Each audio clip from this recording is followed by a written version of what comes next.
আমি রাসূল সাল্লাল্লাহু আলাইহি ওয়াসাল্লাম আল্লাহর কোরআন দিয়ে যেভাবে রাষ্ট্র পরিচালনা করেছে আমি সেই রাজনীতির কথা বলবো। ওমর রাদিয়াল্লাহু তাআলা আনহু যেভাবে রাষ্ট্র পরিচালনা করেছে আমি সেই রাজনীতির কথা বলবো। আবু বকর রাদিয়াল্লাহু তাআলা আনহু যেই রাজনীতি দিয়ে যেভাবে কোরআন দিয়ে রাষ্ট্র পরিচালনা করেছে আমি সেই রাজনীতির কথা বলবো। বাংলাদেশের কোনো পচা রাজনীতির কথা বলতে চাই না, কথা বলেন ঠিক কি না? মুসলমান, আওয়াজ দিতে হবে।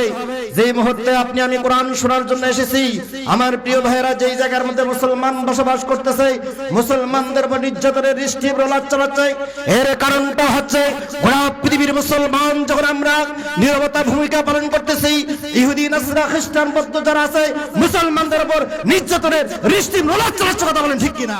এই বাংলাদেশের প্রথম এক বক্তা টাকা ছাড়া বক্তা। কি ছাড়া বক্তা? টাকা ছাড়া বক্তা। আসলে এটাই বাস্তব। আমি মাহফিল করি, কোনো টাকা নেই না, প্রয়োজন হলে নিজের পকেটের 2 টাকা হলে এখানে শরিক হয়ে যাব, আমি কোনো টাকা নেব না। আমার প্রিয় ভাই, এটা হচ্ছে আমার একটা অঙ্গীকার। আমার প্রিয় ভাইরা, যে মুহূর্তে আপনি যদি একটা তাফসীর মাহফিল করেন, তাহলে একটা বক্তাকে যদি দাওয়াত দেন কত টাকা লাগে? ৭০,০০০। কন্টাক্ট করে কি করে না? 1 লক্ষ লাগে। আমার একটা ভাই, প্রিয় ভাই বলল যে এখানে এক বক্তা আসছিল, ৯০,০০০ টাকা নেছে। কত নেছে? ৯০,০০০।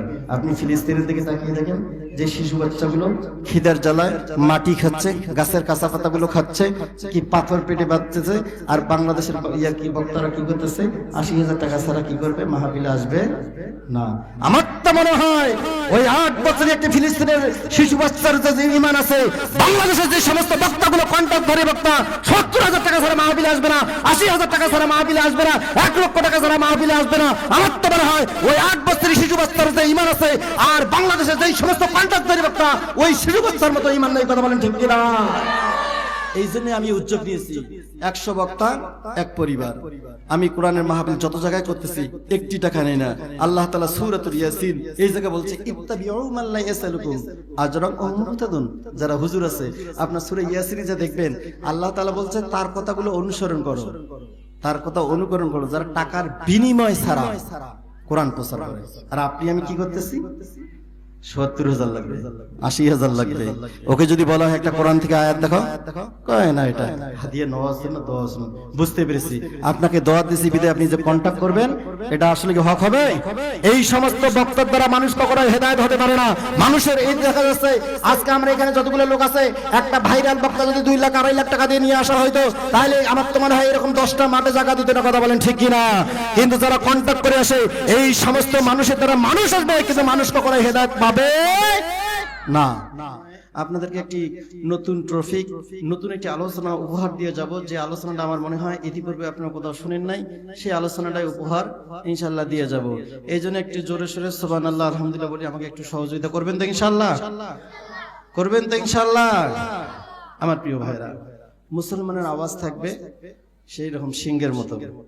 আল্লাহ রাব্বুল আলামিন পবিত্র কোরআনুল কারীমের মধ্যে বলল, ওয়ালাকাদ কাররামনা বানি আদম। যারা আদম সন্তান হবে, তোমরা একটা জিনিস লক্ষ্য করে দেখো, সেই জিনিসটা কি জানো? আমি আল্লাহ রাব্বুল আলামিন আমার সৃষ্টি জগতে যতগুলো সৃষ্টি জীব আছে, আমি আল্লাহ তাআলা সমস্ত সৃষ্টি জীবগুলোকে আমি নিচু হয়ে চলতে বলছি। কি হয় বলেন তো দেখি? তাহলে আপনার বাসায় যদি একটা গরু থাকে, গরুটাকে এইভাবে উঁচু করে চলে? মাথাটা কোন দিকে? জোরে সোরে কথা বলতে হবে। মাথাটা কোন দিকে? নিচু। আপনি একটি ছাগলের দিকে লক্ষ্য করেন, মাথা কোন দিকে? একটা ঘোড়ার দিকে লক্ষ্য করেন, বিড়ালের দিকে লক্ষ্য করেন, কুকুরের দিকে লক্ষ্য করেন। আল্লাহ রাব্বুল আলামিন বলল, শুধু একটি জাতি, তাদেরকে আমি শুধু বলছি, সে জাতিটা হচ্ছে আদম সন্তান। ওয়ালাকাদ কাররামনা বানি আদম। আমি আল্লাহ তাআলা শুধু আদম সন্তানকেই বলে দিছি, তোমরা বুকের গোদাম খুলে মাথা উঁচু করে সামনে চলবে। সকলের সুবহানাল্লাহ। মুসলমান, আওয়াজ দিতে হবে। যেই মুহূর্তে আপনি আমি কোরআন শোনার জন্য এসেছি, আমার প্রিয় ভাইয়েরা, যেই জায়গার মধ্যে মুসলমান বসবাস করতেছে, মুসলমানদের উপর নির্যাতনের দৃষ্টি প্রলাপ চালাচ্ছে, এর কারণটা হচ্ছে গোটা পৃথিবীর মুসলমান যখন আমরা নীরবতা ভূমিকা পালন করতেছি, ইহুদি নাসরা খ্রিস্টান বৌদ্ধ যারা আছে মুসলমানদের উপর নির্যাতনের দৃষ্টি প্রলাপ চালাচ্ছে, কথা বলেন ঠিক কিনা? আল্লাহ রাব্বুল আলামিন বলে, ওয়ালাকাদ কাররামনা বানি আদম। আদম সন্তান তো তারাই বুকের গোতাম খুলে দিয়ে চলবে। আর আপনি আমি যদি একটা বিড়ালের ভূমিকা পালন করি, হবে? হবে কি? আমার প্রিয় ভাইরা, আপনারা কেউ ভাববেন না আসলে আমি রাজনৈতিক কোন বক্তা।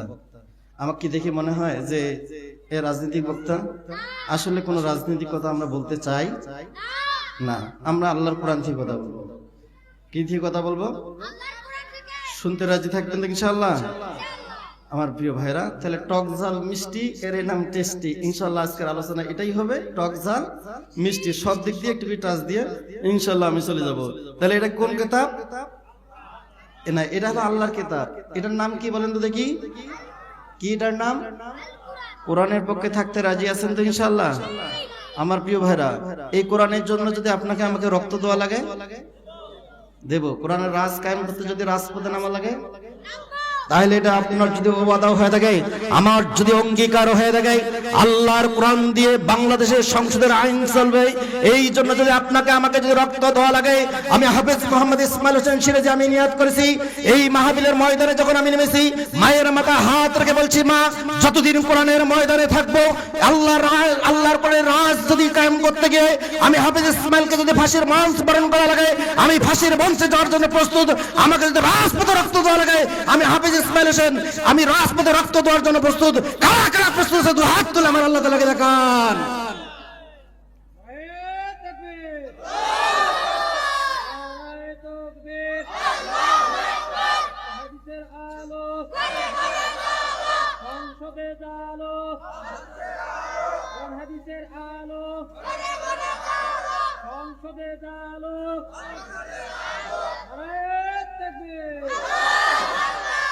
আমার প্রিয় ভাইরা, তাহলে এখানে কোনো রাজনীতি কথা হবে?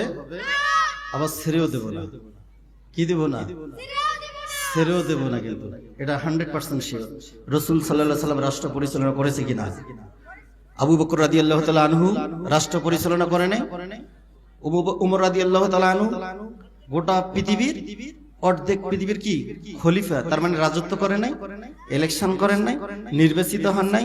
আমার প্রিয় ভাইরা, এটাই যদি সত্যি হয়ে থাকে, আমিও প্রতিজ্ঞা করেছি, আমিও পালন করেছি, আমি রাসূল সাল্লাল্লাহু আলাইহি সাল্লাম আল্লাহর কোরআন দিয়ে যেভাবে রাষ্ট্র পরিচালনা করেছে, আমি সেই রাজনীতির কথা বলবো। ওমর রাদিয়াল্লাহু তাআলা আনহু যেভাবে রাষ্ট্র পরিচালনা করেছে, আমি সেই রাজনীতির কথা বলবো। আবু বকর রাদিয়াল্লাহু তাআলা আনহু যেই রাজনীতি দিয়ে যেভাবে কোরআন দিয়ে রাষ্ট্র পরিচালনা করেছে, আমি সেই রাজনীতির কথা বলবো। বাংলাদেশের কোনো পচা রাজনীতির কথা বলতে চাই না। কথা বলে ঠিক কি না? আমরা বাংলাদেশের কোনো রাজনীতির কথা বলতে চাই না।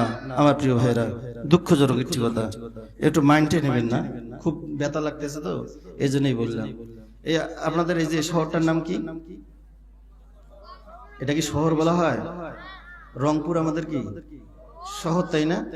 এই যে রংপুরের লোকগুলো যদি ঢাকায় যায়, আপনাকে আমাকে একটি শব্দ বলা হয়, রংপুরের লোক কি, ঠিক আছে না? এই যুবক ভাই ঠিকই বলছে, রংপুরের লোক।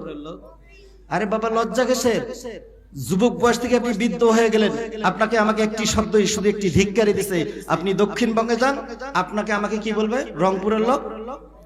আসলে কি আমরা মুফিস?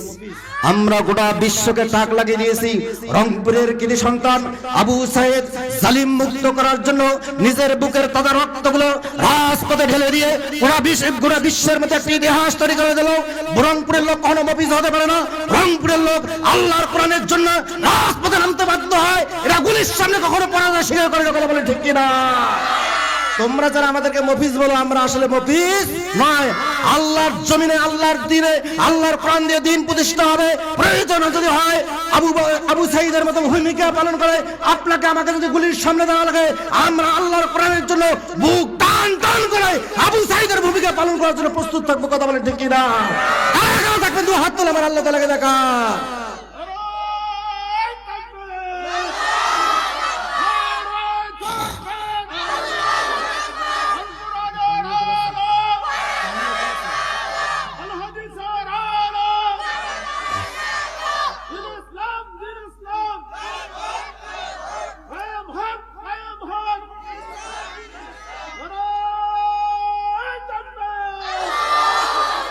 আল্লাহ রাব্বুল আলামিন বলল, এই জান্নাতের বাগানে এসে যখনই তুমি বসেছো, আমি আল্লাহ রাব্বুল আলামিন একটা নিষ্পাপ শিশু বাচ্চার মতো তোমাকে তৈরি করে দিয়েছি। সকলে সুবহানাল্লাহ।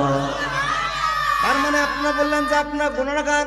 আল্লাহ বলতেছে না না, এই কথাটা কখনো সম্ভব নয়।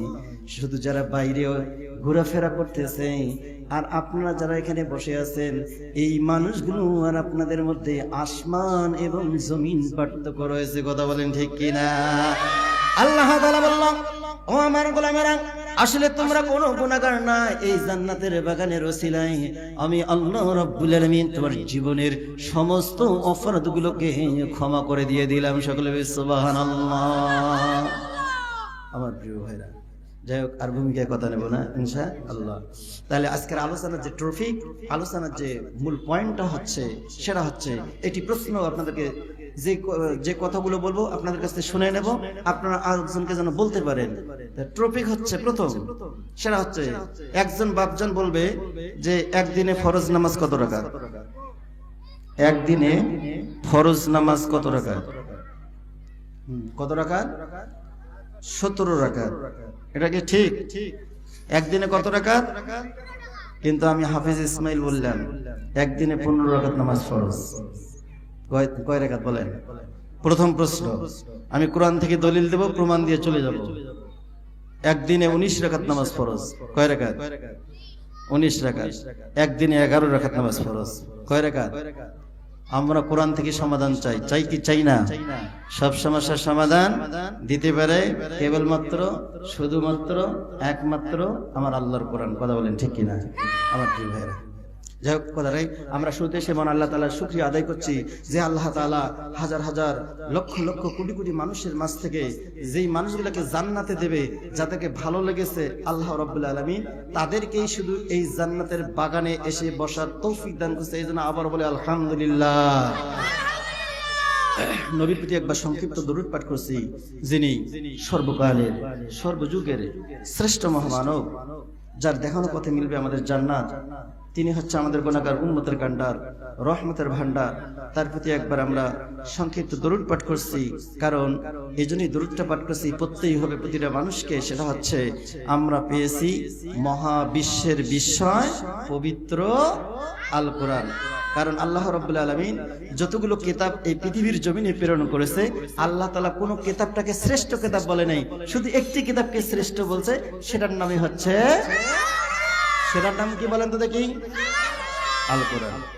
সাইদে ভাইয়ের মা, ও মুগদু ভাইয়ের মা, ফয়সাল ভাইয়ের মা, নাহিদ ভাইয়ের মা। সাইদে ভাইয়ের মা, ও মুগদু ভাইয়ের মা, মাহফুজ ভাইয়ের মা, নাহিদ ভাইয়ের মা। তোমরা বড় ভাগ্যবতী, আল্লে ধরায় দিনের জ্যোতি, সালাম জানাই তোমাদের মা। সাইদে ভাইয়ের মা, ও মুগদু ভাইয়ের মা, মাহফুজ ভাইয়ের মা, নাহিদ ভাইয়ের মা। এটা বলার উদ্দেশ্য একটা হচ্ছে, এই যে আবু সাইদের বোন যে আছে, এই আর্তনাদ চিৎকার করলো, তাকে বলা হলো তুমি কান্না করো না, বুঝতে পেরেছি তোমার ভাই একটা শহীদ হয়ে গেছে, সুতরাং তোমাকে আমরা একটা বাড়ি করে দেব। কয় বাড়ি কয়তলা করবেন? কয় একতলা। কয় একতলা কেন? 10 তলা যদি করে দেন, 5 তলা যদি করে দেন, আমার ভাইয়ের মতো ভাই আর একটা খুঁজে পাওয়া যাবে না। কথা বলেন ঠিক কিনা আমার প্রিয় ভাইরা? সাইদে ভাইয়ের মা, একটু সকলে বলি, একটু তাহলে ভালো লাগবে, আমার সাথে একটু বলেন। সাইদে ভাইয়ের মা, ও মুগদু ভাইয়ের মা, ফয়সাল ভাইয়ের মা, নাহিদ ভাইয়ের মা। তোমরা বড় ভাগ্যবতী, আল্লে ধরায় দিনের জ্যোতি, সালাম জানাই তোমাদের মা। সাইদে ভাইয়ের মা, ও মুগদু ভাইয়ের মা, ফয়সাল ভাইয়ের মা, মাহফুজ ভাইয়ের মা।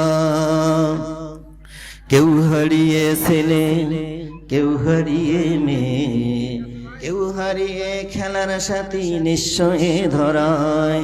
তাদের স্মৃতি পড়লে মনে কেঁদে কেঁদে গুমরে মরে, বুক ভেঙে যায় কান্না ফুরায় না মা, বুক ভেঙে যায় কান্না ফুরায় না মা।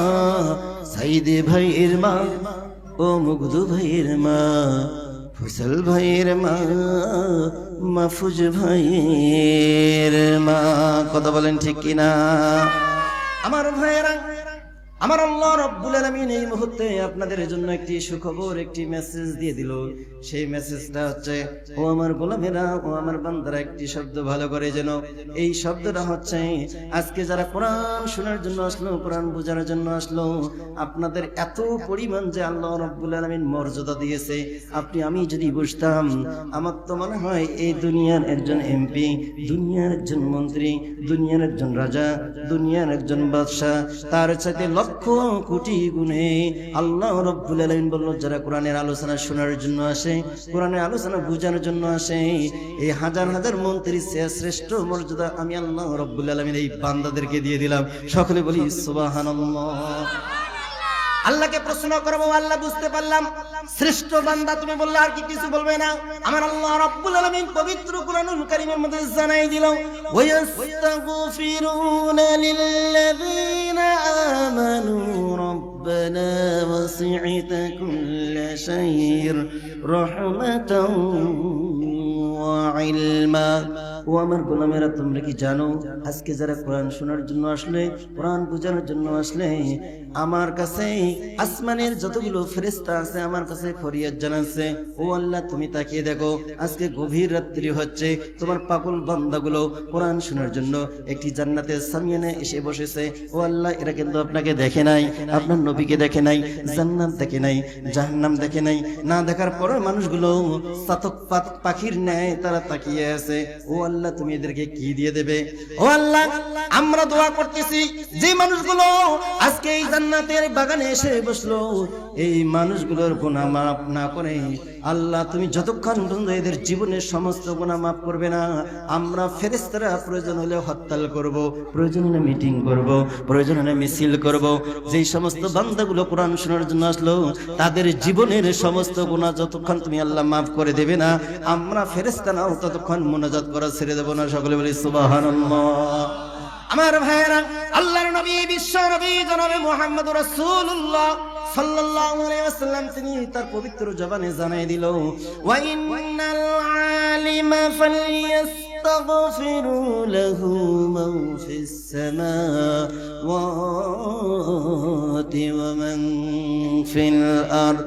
আমার প্রিয় ভাইয়েরা, আল্লাহর নবী, বিশ্ব নবী জনাবে মুহাম্মদুর রাসূলুল্লাহ সাল্লাল্লাহু আলাইহি ওয়াসাল্লাম বলল, ও আমার উম্মতেরা, ও আমার গোলাম, ও আমার মাহবুব বান্দাগুলো, ও আমার উম্মতরা, তোমরা কি জানো আজকে যেখানে তোমরা কোরআন শোনার জন্য আসলে, এই মানুষগুলো যে কোরআন শোনার জন্য আসলো, কোরআন বুঝার জন্য আসলো, আল্লাহ রাব্বুল আলামিনের সৃষ্টি জগতের যতগুলো সৃষ্টি প্রাণীগুলো আছে না কেন, বর্তের পিপিলিকা থেকে শুরু করে নিয়ে বন জঙ্গলের পশু পাখিগুলো আপনার জন্য আমার জন্য আজকে আল্লাহর কাছে দুই হাত তুলে ফরিয়াদ জানাচ্ছে। সকলে বলি সুবহানাল্লাহ। আমার প্রিয় ভাইরা, একটু জিকির করি, লা ইলাহা ইল্লাল্লাহ। ফাঁকা জায়গাগুলো একটু পূরণ করে নেই, লা ইলাহা। যে সমস্ত ভাইরা রাস্তায় দাঁড়িয়েছেন, আমার প্রিয় ভাইরা, এই মাহফিলটা কিছুক্ষণের মধ্যে শেষ হয়ে যাবে, কিন্তু আপনি একটি সুবর্ণ সুযোগ হারিয়ে ফেলতেছেন। যে জায়গায় আসলে আপনার গুনাহ মাফ হয়ে যাবে, আপনার বাবা মার জীবনের গুনাহ আল্লাহ রাব্বুল আলামিন মাফ করে দেবে। সকলে সুবহানাল্লাহ। আমার প্রিয় ভাইরা, আপনার বাবা যদি মারা যায়, আমার বাবা যদি মারা যায়, আমরা অনেকে এই যে 7 দিনে কি যেন করা হয়, এবার 40-এ করা হয়, এরকম আছে কি রীতি আছে না? আপনাদের এদিকে আছে?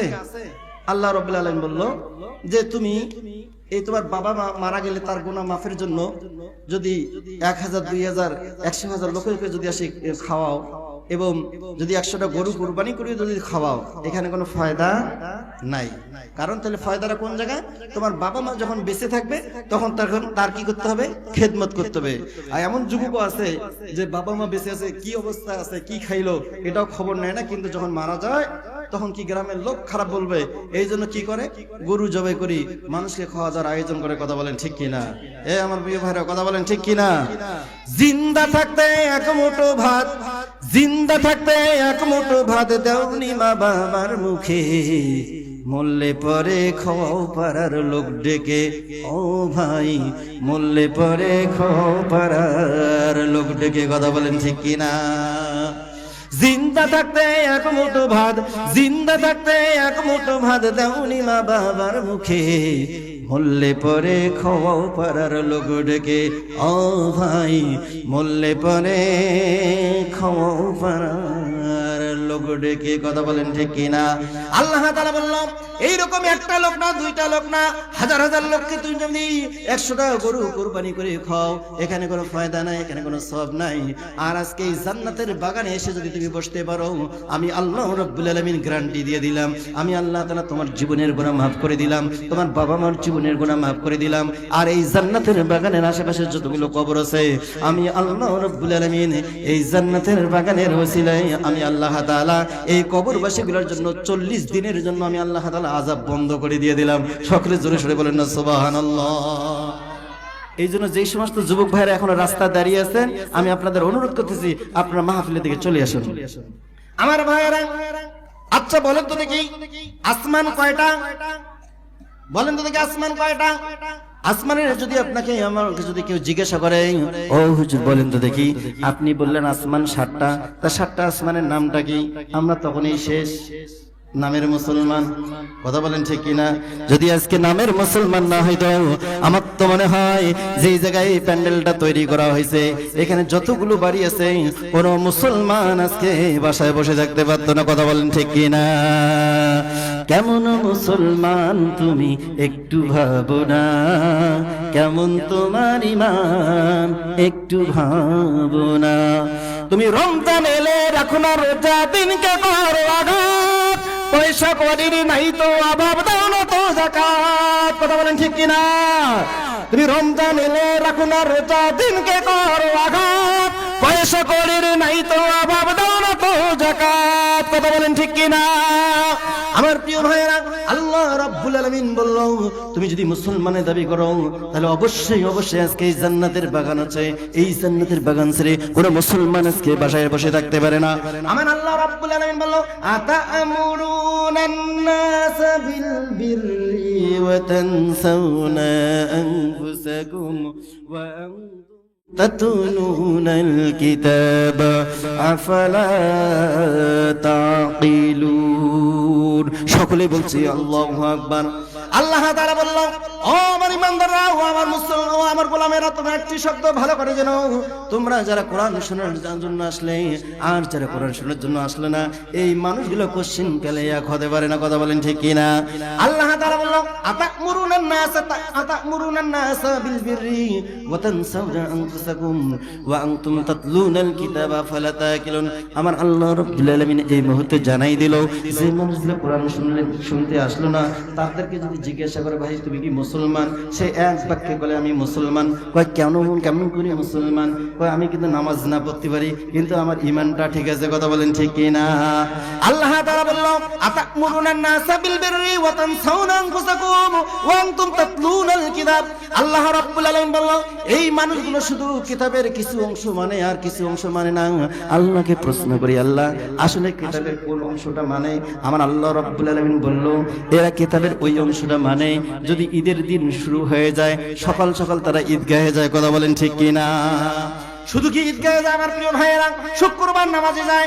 আবার দেখা যায় যদি বাবা মা মারা যায়, সাদা একটি পাঞ্জাবি পরে টুপি মাথায় দিয়ে বাবার জানাজায় যে দাঁড়িয়ে যায়। কথা বলেন ঠিক কিনা?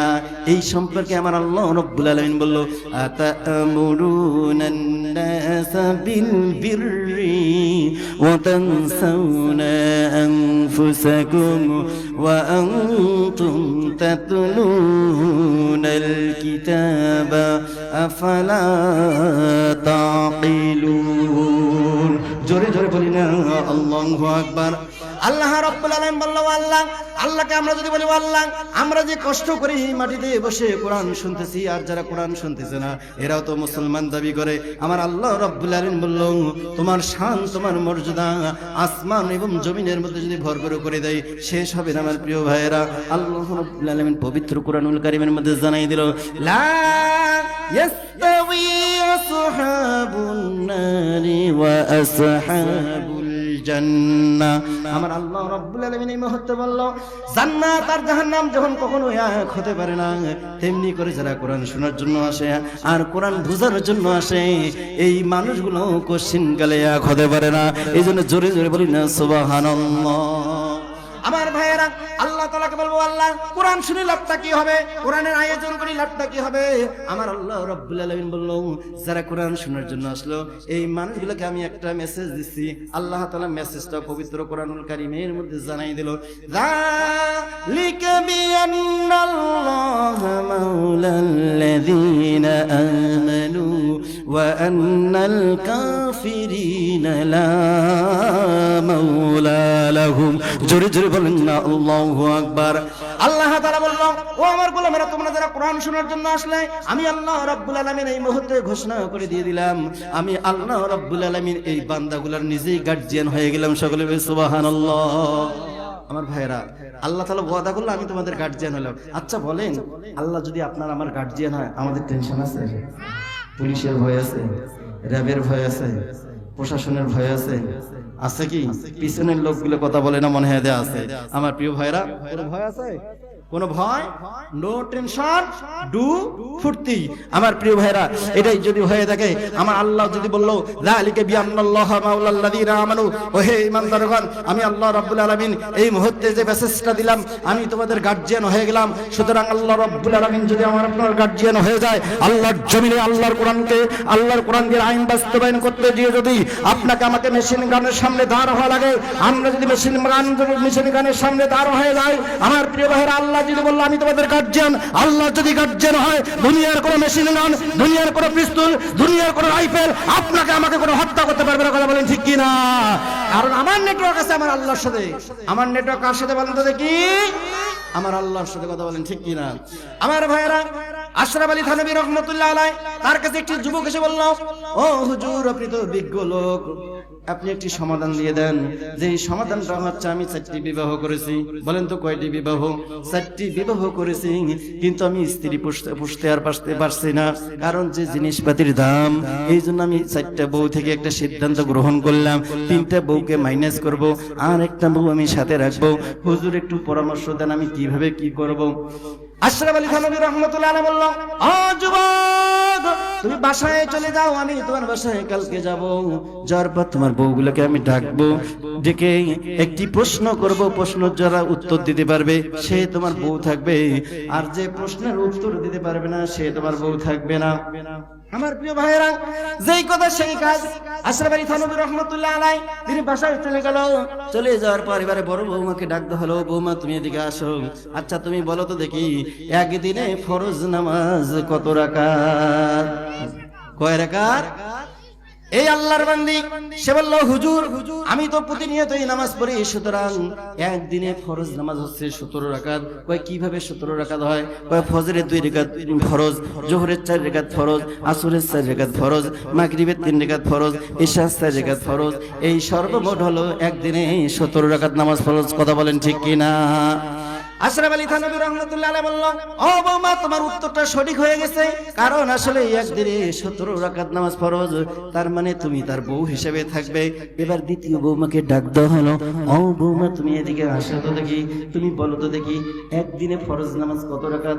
বলে, হুজুর আসলে একদিনে ফরজ নামাজ 17 রাকাত নয়, যেহেতু আমার বড় আপা বলেছে একদিনে ফরজ নামাজ হলো 17 রাকাত, সুতরাং একদিনে ফরজ নামাজ কখনো 17 রাকাত হয় না, একদিনে ফরজ নামাজ হইল 15 রাকাত। আর আমি যদি এই প্রমাণ দিতে না পারি, আমি যদি এটা বিশ্লেষণ করতে না পারি, আমি নিজ ইচ্ছায় আমার স্বামীকে তালাক দিয়ে আমি চলে যাব। আমার প্রিয় ভাইরা, আশরাফ আলী থানভী রহমাতুল্লাহ আলাইহি হতভম্ব হয়ে গেল, এ কোন কথা কয় রে? আসলে তো আমরা একদিনে 17 রাকাত নামাজ ফরজ পড়ি। এই মহিলা আবার বলল, একদিনে 15 রাকাত নামাজ যদি আমি প্রমাণ দিতে না পারি, নিজ ইচ্ছায় তালাক দিয়ে চলে যাব। আমার প্রিয় ভাইয়েরা, এবার তৃতীয় বউকে ডাক দেওয়া হলো। ও বৌমা, তুমি এদিকে আসো, পর্দার শহীদে আসো। তুমি বলো তো দেখি একদিনে ফরজ নামাজ কত রাকাত?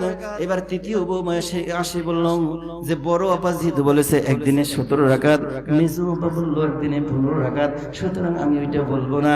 একদিনে আসলে হুজুর একদিনে নামাজ হলো 19 রাকাত ফরজ। আর আমি যদি এটা বিশ্লেষণ করতে না পারি, আমি যদি প্রমাণ দিতে না পারি, তাহলে আমি নিজ ইচ্ছায় আমার স্বামীকে তালাক দিয়ে চলে যাব। আমার প্রিয় ভাইয়েরা, ঘটনাটা কোন ঘটে গেল? এবার চতুর্থ বৌমাকে ডাক দেওয়া হলো। বৌমা, তুমি এদিকে আসো। আচ্ছা, তুমি বলো তো দেখি একদিনে ফরজ নামাজ কত রাকাত? এবার ছোট বৌমা এসে বলল, বড় আপা যেহেতু বললো 17 রাকাত, মেজো আপা বললো 15 রাকাত, আর সেজো আপা বললো 19 রাকাত, সুতরাং আমি এটা বলবো না হুজুর। আসলে একদিনে নামাজ হইলো 11 রাকাত ফরজ। আর আমি যদি এটা প্রমাণ দিতে না পারি, তাহলে স্ব ইচ্ছায় আমার স্বামীকে তালাক দিয়ে আমি চলে যাব। সকলে বলি মারহাবা। আমার প্রিয় ভাইয়েরা, শুনতে চান কি চান না? শুনতে চান কি চান না? আমিও বললাম সব সমস্যার সমাধান দিতে পারে কেবলমাত্র শুধুমাত্র একমাত্র আল্লাহর কোরআন। আমিও কোরআনকে বলবো, ও কোরআন, তো ওই বৌমার কথা বাদ, তুমি এবার নিজেই প্রমাণ দাও। কিভাবে প্রমাণ দেবে? আমার আল্লাহ রাব্বুল আলামিন এই মুহূর্তে মেসেজ দিল, ওয়া নাযালনা আলাইকাল কিতাবা তিবয়ানান লিকুল্লি শাইইন ওয়া হুদান ওয়া রাহমাতান ওয়া বুশরা লিল মুসলিমিন।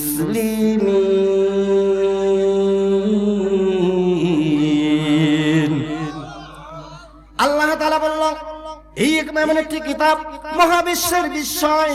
এই কোরআনটাকে যদি তোমরা রান্নাঘর থেকে শুরু করে নিয়ে, রাষ্ট্র ভবন থেকে শুরু করে নিয়ে, সমাজনীতি, রাজনীতি, স্বরাষ্ট্রনীতি, পররাষ্ট্রনীতি, যতগুলো নীতি আছে, তুমি তোমার জমি কিভাবে বন্টন করবে, তোমার পরিবার কিভাবে চালাবে, সব সমস্যার সমাধান আমি আল্লাহ রাব্বুল আলামিন যে বুকটার মধ্যে দিয়ে দিয়েছি, এই বুকটা কেউ পরিবর্তন করতে পারবে না। আমার প্রিয় ভাইয়েরা, সব সমস্যার সমাধান দিতে পারে কেবলমাত্র শুধুমাত্র আমার আল্লাহর কোরআন। কথা বলেন ঠিক কিনা?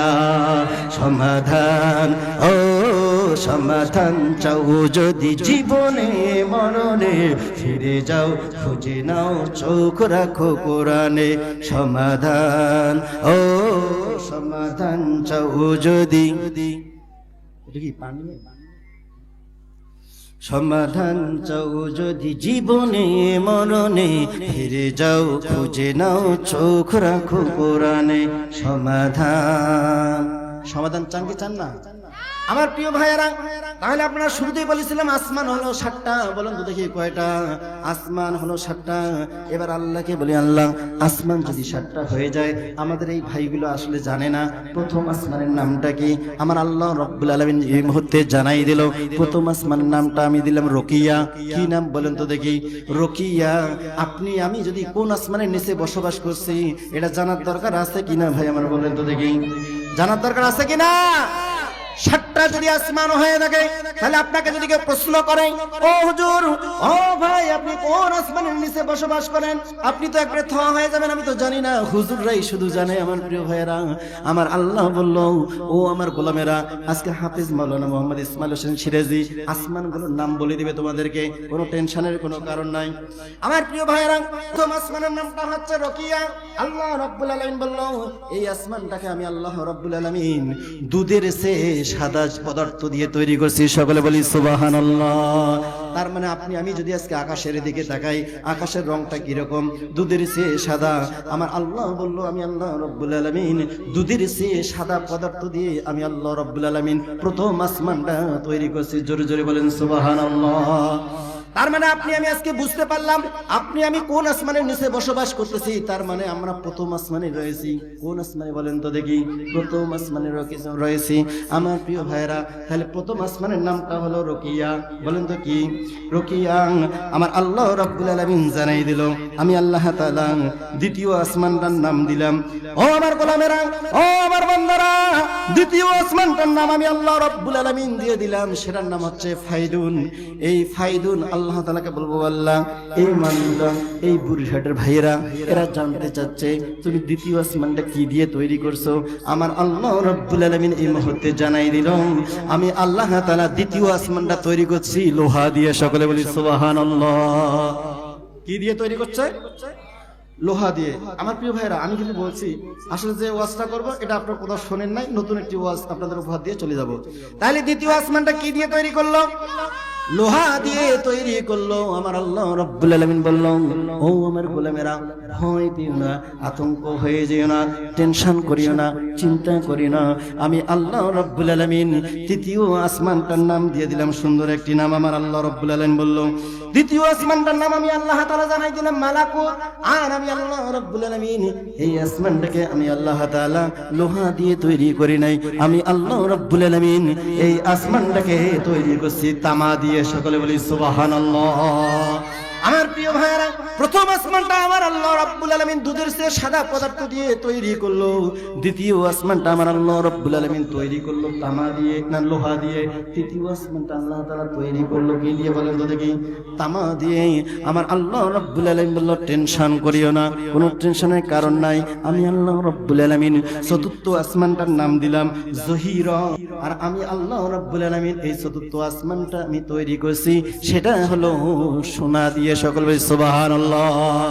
সোনা দিয়ে না আমার প্রিয় ভাইরা, আল্লাহ তাআলা বলল সোনার যেহেতু দাম বেশি, এই জন্য আমি আল্লাহ রাব্বুল আলামিন জানাই দিলাম আসলে স্বর্ণ না, আমি আল্লাহ রাব্বুল আলামিন চতুর্থ আসমানটা তৈরি করেছি রূপা দিয়ে। কি দিয়ে বলেন তো দেখি? রূপা দিয়ে আল্লাহ রাব্বুল আলামিন চতুর্থ আসমানটা তৈরি করছে।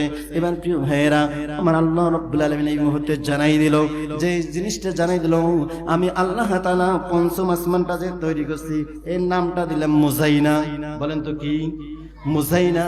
আমি আল্লাহ রাব্বুল আলামিন এই আসমানটা তৈরি করছি সোনা দিয়ে। সকলে বলি সুবহানাল্লাহ। কি দিয়ে তৈরি করছে বলেন তো দেখি? সোনা দিয়ে। আমার ভাইয়েরা, আল্লাহ তাআলাকে প্রশ্ন করবো, আল্লাহ স্বর্ণ দিয়ে তুমি আসমান তৈরি করলে, এর কারণটা কি? আমার আল্লাহ বলল, টেনশন করিও না, আমি আল্লাহ রাব্বুল আলামিন ষষ্ঠ আসমানটার নাম দিলাম খলিসা। আর এই আসমানটা আমি আল্লাহ রাব্বুল আলামিন হীরা মানিক মুক্তা দিয়ে তৈরি করেছি। সকলে বলি সুবহানাল্লাহ। আমার ভাইয়েরা, আমার আল্লাহ রাব্বুল আলামিন বলল, টেনশন করিও না, চিন্তা করিও না, আমি আল্লাহ রাব্বুল আলামিন সপ্তম আসমানটা যে তৈরি করছি, সপ্তম আসমানটার নাম আমি দিলাম লাবিবা। আর এই আসমানটা আমি আল্লাহ রাব্বুল আলামিন তৈরি করছি সোনা দিয়ে নয়, রূপা দিয়ে নয়, হীরা মানিক মুক্তা দিয়ে নয়, এর চেয়ে দামি যে পদার্থটা আমি আল্লাহ রাব্বুল আলামিন লাল ইয়াকুত পাথর দিয়ে সপ্তম আসমানটা তৈরি করছি। জোরে জোরে বলেন না সুবহানাল্লাহ। আমার ভাইরা, প্রথম আসমান আল্লাহ রাব্বুল আলামিন তৈরি করলো কি দিয়ে? দুধের চেয়ে সাদা দিয়ে। দ্বিতীয় আসমানটা তৈরি করলো লোহা দিয়া। এবার আমাদের তো একটু হিংসা হয়, আমরা আল্লাহকে বলি, ও আল্লাহ, লোহার যে দাম 120 টাকা কেজি, কিন্তু আমাদের আসমানটা যদি দুধের চেয়ে সাদা দিয়ে না তৈরি করি, যদি লোহা দিয়ে তৈরি করতে, তাহলে তো আমরা লোহা পাইতাম। এবার আল্লাহকে বলি, আল্লাহ তুমি তো আমাদেরকে ঠগাইলে, আমাদের আসমানটা যদি তামা দিয়ে তৈরি করতে, যদি রূপা দিয়ে তৈরি করতে, যদি সোনা দিয়ে তৈরি করতে, হীরা মানিক মুক্তা দিয়ে যদি তৈরি করতে, কতই না ভালো হইতো। কথা বলেন ঠিক কিনা? আল্লাহকে নালিশ জানে, আল্লাহকে আবার বিচার দেয়, আল্লাহ তুমি এটা কেমন অবিচার করলে আমাদের সাথে? আমাদের আসমানটা তুমি তৈরি করলে দুধের চেয়ে সাদা দিয়ে। আমার আল্লাহ রাব্বুল আলামিন বলল, ও আমার গোলামেরা, টেনশন করিও না, কারণ আমি আল্লাহ রাব্বুল আলামিন যদি স্বর্ণ দিয়ে আসমান তোমাদেরকে তৈরি করে দিতাম, আর তোমরা কোনোদিন স্বর্ণ পেতে না। যদি তামা দিয়ে দিতাম, তামা পেতে না। হীরা মানিক মুক্তা কখনো খুঁজে পাইতে না, আসমানে তোমরা যাইতে পারতে না। এই জন্য আমি আল্লাহ রাব্বুল আলামিন মাটির নিচে সমস্ত খনিগুলা দিয়ে দিয়েছি। সকল বলে সুবহানাল্লাহ। তাহলে মাটির নিচে দেখেন তো আপনি, স্বর্ণের খনি পাওয়া যায় কিনা আমার প্রিয় ভাইয়েরা? লোহার খনি, হীরা মানিক মুক্তা খনি। আমার আল্লাহ রাব্বুল আলামিন আপনাকে আমাকে ভালোবাসে, শেষ নবীর উম্মতগুলোকে ভালোবাসে বিদায় আল্লাহ তাআলা বলল, আমি মাটির নিচে সমস্ত খনিগুলা দিয়েছি। সকল বলে সুবহানাল্লাহ। আমার প্রিয় ভাইরা, আমি সৌদিতে গেলাম, সৌদিতে স্বর্ণের খনি। কিসের খনি? স্বর্ণের খনি। আমার প্রিয় ভাইরা, প্রতিটা দেশে, আমাদের দেশে কি খনি নাই? আছে না খনি? আছে। প্রতিটা রাষ্ট্রে আল্লাহ রাব্বুল আলামিন খনির মজবুত করে রেখেছে। তবে আপনি দেখেন, সৌদি আরবে স্বর্ণের খনি বাইর হলো, আফগানিস্তানে হীরা মানিক মুক্তা পাচ্ছে, বিভিন্ন দেশে বিভিন্ন খনি পাচ্ছে, আর আমাদের দেশে খনি যেটা পাচ্ছে সেটার নাম হচ্ছে চোরের খনি। কথা বলেন ঠিক কিনা? হ্যাঁ মুসলমান, কথা বলেন ঠিক কিনা? ওটা বাংলাদেশ আল্লাহ রাব্বুল আলামিন বলল, মাটির নিচে তোমাকে আমি স্বর্ণের খনি দিলাম, হীরার খনি দিলাম, লোহার খনি দিলাম, রূপা আমার যেগুলো আছে সবগুলো খনি আমি আল্লাহ রাব্বুল আলামিন তোমাদেরকে দিলাম। কিন্তু আমরা যেটা পেয়েছি, আমরা বাংলাদেশের মধ্যে পেয়েছি, সেটা হচ্ছে চোরের খনি। কথা বলেন ঠিক কিনা? আর আমরা দেখেছি বিগত সালগুলোতে, আমরা গেছি, আমাদের বুঝার কোনো বাকি নাই। একটা চৌকিদারের বাসায় দেখবেন খাটের নিচে সয়াবিন তেলের বোটান, কথা বলেন ঠিক কিনা? হ্যাঁ মুসলমান, কথা বলেন ঠিক কিনা? আজকে আমরা না খেয়ে মরি, আর ওদের খাটের নিচে আতপ চাউলের বোটান পাওয়া যায়, কথা বলেন ঠিক কিনা? এরা খাইতে কি করে? খাইতে খাবার না পেয়ে সমস্ত চালগুলো নদীতে ভেসে দেয়, তেলগুলো ফেলিয়ে দেয়, আর আজকে আমরা তেল ছাড়া আহার করে মরি, কথা বলেন ঠিক কিনা? এই কোরআনের পাখিটাকে তোমরা যারা 13টি বছর কারাগারের মধ্যে বন্দী করে তোমরা ভ্যাকসিনের নাটক করে, ভারতীয় ডাক্তার ভাড়া করে, আল্লামা দেলোয়ার হোসেন সাইদিকে তোমরা মৃত্যুবরণ করে দিলে, তোমরা যদি ভেবে থাকো যে উনি একবারে শেষ হয়েছে, আমরা তো বলি বাংলার জমিনে যদি আল্লাহর কোরআন দিয়ে রাজ কায়েম হয়, বাইতুল মুকাররমের সামনে এই সমস্ত খরিদের বিচার আমরা কলেজ সার্ভ, কথা বলেন ঠিক কিনা? কারাগার বিচার চান তো হাত তুলে আল্লাহ তাআলাকে দেখান। লিল্লাহি তাকবীর।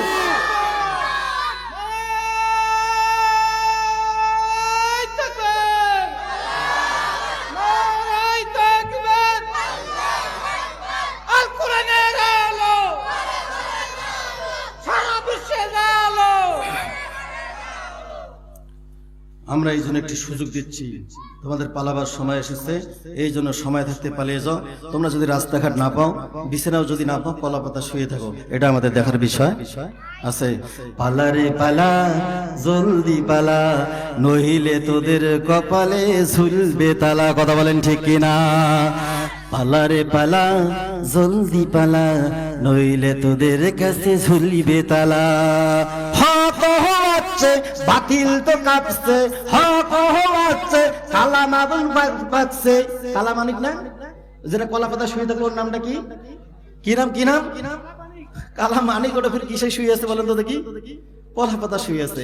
ও ভাবছে যে আর এখানে থাকা যাবে না, আমার ওই যে খাট বিছানা, এই লেপ তোষকের দরকার নাই, সুতরাং আমি যে শান্তিটা পাচ্ছি সেটাই হচ্ছে কলা পাতায়। ঠান্ডা লাগুক না কি লাগুক, আমার প্রিয় ভাইরা, সে বুঝতে পেরেছে এই বাংলার জমি আর তো ঠাই হবে না।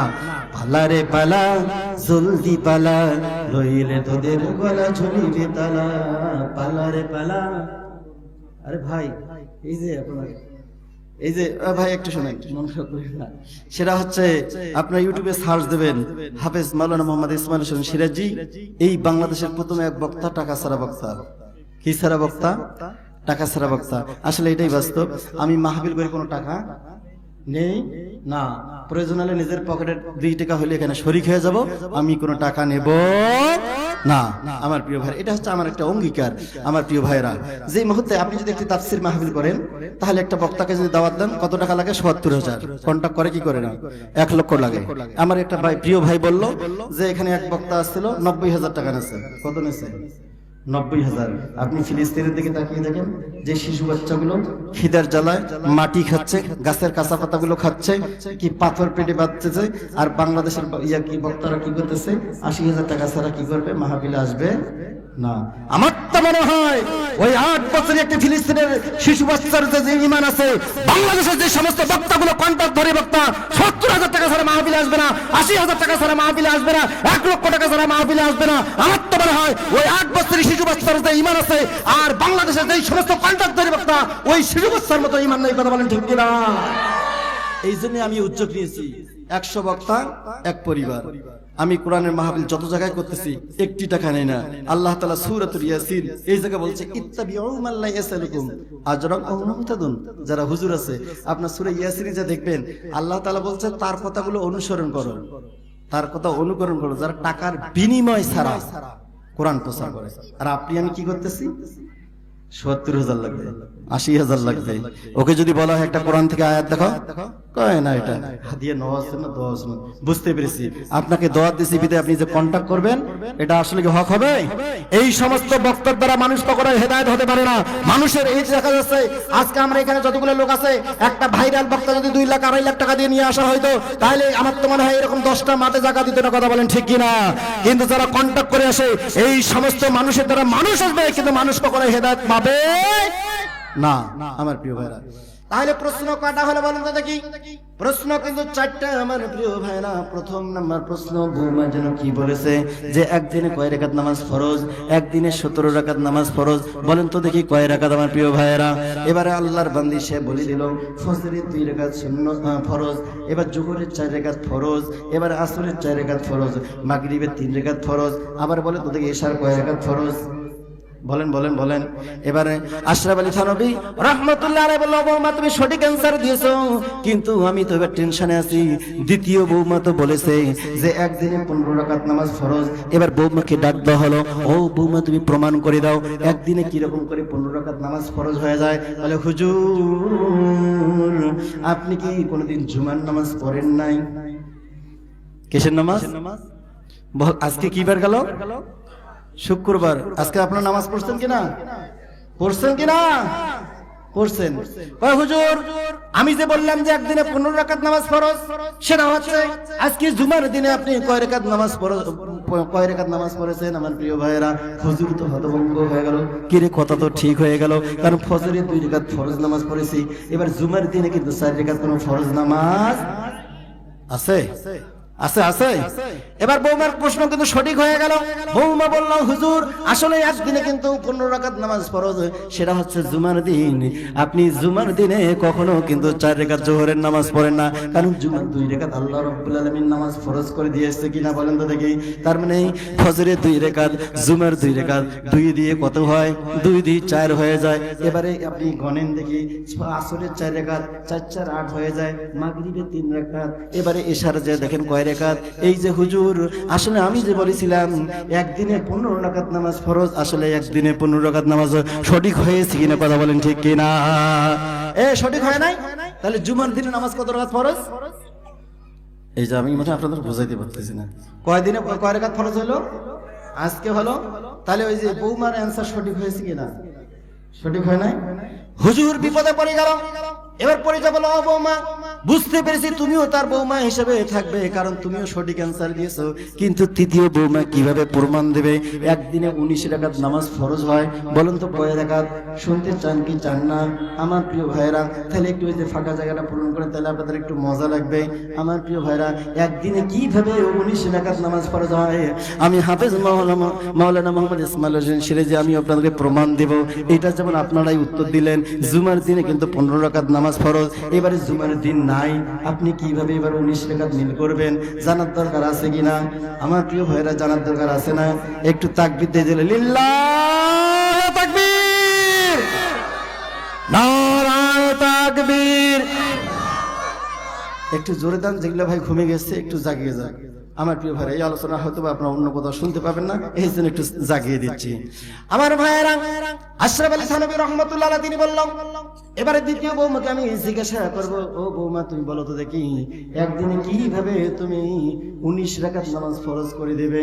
আর যদি প্রমাণ দিতে না পারো তাহলে কিন্তু তুমি তার স্ত্রী থাকবে না। আমার প্রিয় ভাইয়েরা, প্রশ্নটা জটিল হয়ে গেল। বলেন তো প্রশ্নটা কেমন হয়ে গেল? প্রশ্নটা জটিল হয়ে গেল। আশরাফ আলী থানভী রাহমাতুল্লাহ আলাইহি তিনি বললাম, ও বৌমা প্রমাণ দাও, প্রমাণ যদি না পারো তাহলে সহজে তালাক দিয়ে যাইতে হবে।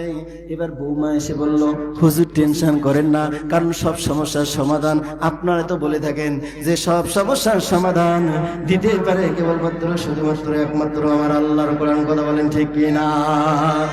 ও হুজুর আপনি আজকে কি বার? কয় শনিবার। আপনি বলেন তো দেখি ফজরে কয় রাকাত পড়েছেন? ওই ফজরে 2 রাকাত পড়েছি। জোহরে কয় রাকাত পড়েছেন? কয় জোহরে 4 রাকাত পড়েছি। আসরে কয় রাকাত? মাগরিবে কয় রাকাত? ইশাতে কয় রাকাত? এই সর্বমোট হলো কত? বলেন তো দেখি। সর্বমোট হয়ে গেল 17 রাকাত। কিন্তু হুজুর এই জায়গায় যদি আপনি জুমার 2 রাকাত নামাজ যোগ করেন, একদিনে ফরজ নামাজ কত হলো? কত হলো? 19 রাকাত হয়েছে কিনা? আশরাফ আলী থানভী রাহমাতুল্লাহ আলাইহি অবাক হয়ে গেল, কি রে, যেইভাবে সেই কাজ, যেই জিনিসটা আমি অনুভব করতে পারি না সেটাই হয়ে গেল। বৌমাগুলো কিভাবে উত্তর দিতে পারো? আমার আল্লাহর কোরআন বলছে সব সমস্যার সমাধান দিতে পারে কেবলমাত্র শুধুমাত্র আমার আল্লাহর কোরআন। কথা বলেন ঠিক কি?